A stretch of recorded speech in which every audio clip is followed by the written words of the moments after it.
In today's video, I'm going to teach you how to remove users from your Monday.com account.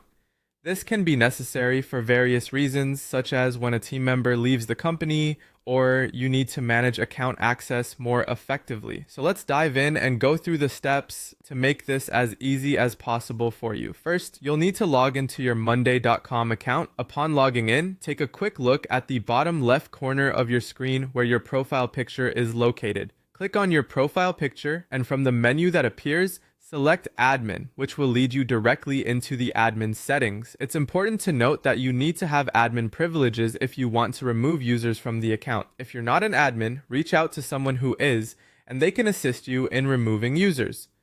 Once you're in the admin panel, direct your attention to the Users tab.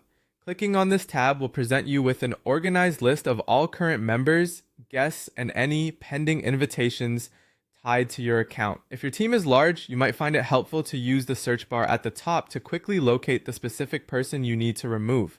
Just type their name into the search bar and it will bring up their account information. After you've identified the person you wish to remove, hover your cursor over their name. A handy three-dot menu will appear beside their name. Click on it. From the options that appear, choose either deactivate or remove from account, depending on your needs. Once you've made a selection, you'll see a confirmation message pop up on your screen. To proceed, click on Remove User. As soon as this is done, the user will lose access to all boards, workspaces, and items effective immediately.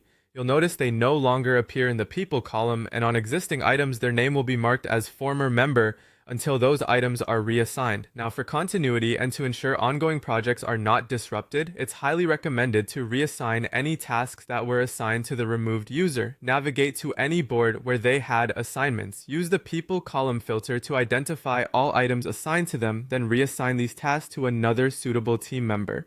This way, your workflow remains uninterrupted and all tasks are accounted for. If you're managing guest users and need to remove one, stay within the admin panel and head over to the Guest tab. Find the guest's email you wish to remove. Once located, again click the three-dot menu next to their email and choose Remove Guest. This action is crucial, particularly for external collaborators or clients, as it ensures they no